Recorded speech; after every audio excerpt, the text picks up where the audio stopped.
E kuptoj, okej, Denion, se di që ke gjithë ditën përpara dhe duhet shkosh edhe me angazhimet e tua, por duhet ndroj pak temë, Denion, duke qenë se ti e njeh shumë mirë realitetin në Kosovë, Shqipëri verilinore, siç e quan ti, nesër s'ka dona fati për zgjedhjen e presidentit. Kush e ka fajin për këtë ngërç?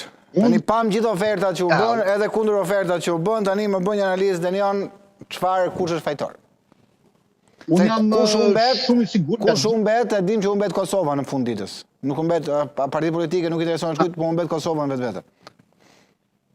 Unë kam përshtypjen se nëse nuk do ta kishim një afrim të kryeministrit Edi Rama me presidentin e larguar Vjosa Osmani, mundet aty këtu, pse jo me vështirësi, ajo mund të rikandidohej, apo qofte nga njëra palose të hidhej si kandidate në kuvend. Pra unë besoj shumë se thyerja përfundimtare e saj ndodhi mbas rritjes takimeve apo një lloj afirmiteti me kryeministin Rama. Unë nuk po them që ai ka faj, por them drejtën nga njohuritë të plota që kam, një intrigë brendshme mund ta ketë bërë Albin Kurtin për kryeministin të jetë i rrezikuar në thonjza nga një fuqizim zonës Osmani, qoftë me presidencën e Donald Trumpit, qoftë me Shqipërinë, pa do të ndihet sigurisht. E dyta, unë besoj shumë se koforcia Albin Kurtit, pavarësisht kundërshtyjeve të forta që ka pasur, në vërtet disa rezultate konkrete i ka dhënë.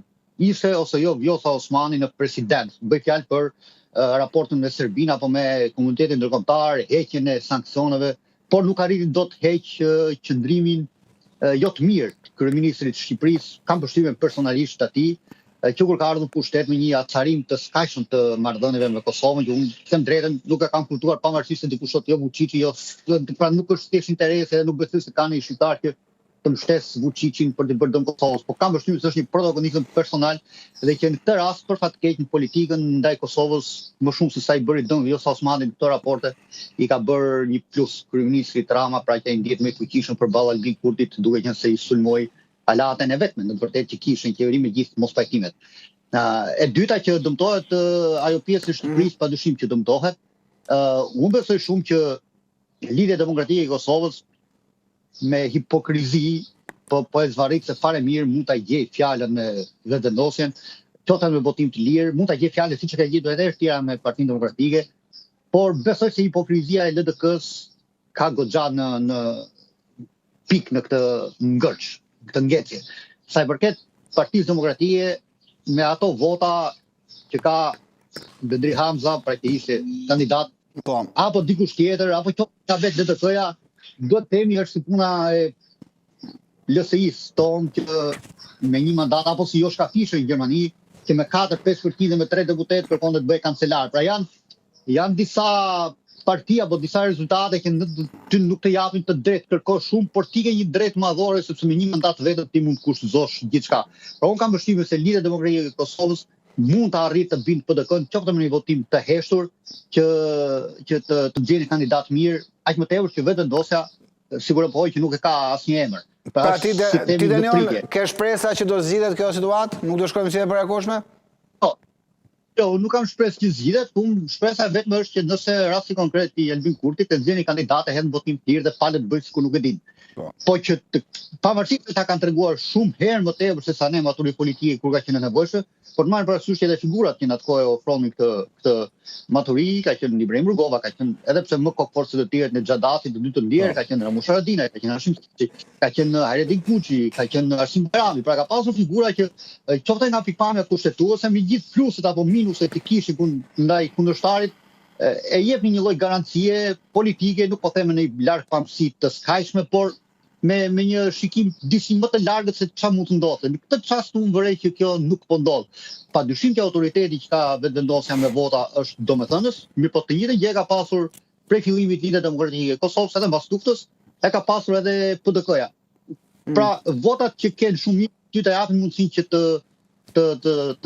të lëvizësh. Mirë po kokforcia Albin Kurtit është e ngjashme atë të Ibrahim Rugovës, në fillim vitit 2000, në thënë 2000-shit, rastin e njohur të emrimit të kryeministrit Bayram Rexhepi të ndjerë që me zor mbas 3-4 muaj bisedime sepse thoshte ti kem të gjitha, kështu dhe ky i ka të gjitha votat, gjë që ka ndodhur edhe me PDK-n, por marrëveshjet janë gjetur. Në këtë rast unë kam përshtypjen se pjekuria i mungon të tre, qoftë Albin Kurtit, qoftë Abdi Xhikut Lumirit, qoftë edhe Bedri Hamzës. Pra unë besoj shumë që pjekuria e atyre të mëhershëm edhe të ishin pothuajse 4 ciprisht kundër njëri tjetrit, në atë çast të pjekuria arritën ta vinin tryezët, në fund ta firmosin atë që i duhej asaj pjese të Shqipërisë që ishte jashtë kolonizimit serb. Pa unë besoj se pjekuria e munguar është, maturia e munguar në këtë çast është. Denion, pra, deri nesër mesnat, ti e she pa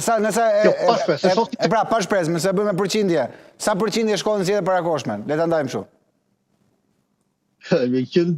Përqindja është shumë e qartë, nëse është 90 apo jo? Apo shumë, 90 që shkojmë, apo edhe më shumë? Pra përqindja parashikues se që më kërkon thimi është si puna e atyre që luajnë loto, që vendosin gjithmonë pas se ndeshje dhe thonë më la një gol. Po padyshim një gol ose një ndeshje do të të lërë. Në këtë rast ne kemi ndeshjen e 3 palve, që si njësh, si dysh, si x, është ndorë pikërisht të treve, nuk ka kanë dorë dikush tjetër që të orientojë një rezultat dhe ty të lëra ajo ndeshje. Pra ti e ke të tre këta personazhe. Me që më përmendë këta tre personazhet, në fakt tre personazhet është shumë interesante, sepse në kohën kur ka qenë ambasador, ka pasur ambasador amerikan, ishte ambasador amerikan që i zgjidhur punë në Kosovë. Sa po ndihet sipas teje mungesa e ambasadorit amerikan në Kosovë?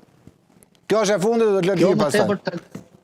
Kjo tregon më tepër mungesën e vetdijes tonë për të bërë atë që duhet në atë çast që duhet. Unë më mirë se sa që kemi histori përpara, nuk besoj se do nevojitej ambasador amerikan. Ambasadori amerikan mund shkojë edhe nga Tirana, siç ka qenë rasti i deklaratës për pavarësinë e Kosovës, që kjo do bëhet kryeministri, ish ministri i jashtëm, shkuan takuan Fatmir Sejdiun dhe Hashim Thaçin dhe vendosen që jo në 28 nëntor, po do presin 6 muaj. Pra gjithmonë një mesazh dhe një korrier gjendet për ta bërë. Problemi është që këto tre koka kanë pak të vështirë, ndoshta edhe nga mosha, se në formim kanë vështirë sa Albin Kurti në formimin e përgjithshëm.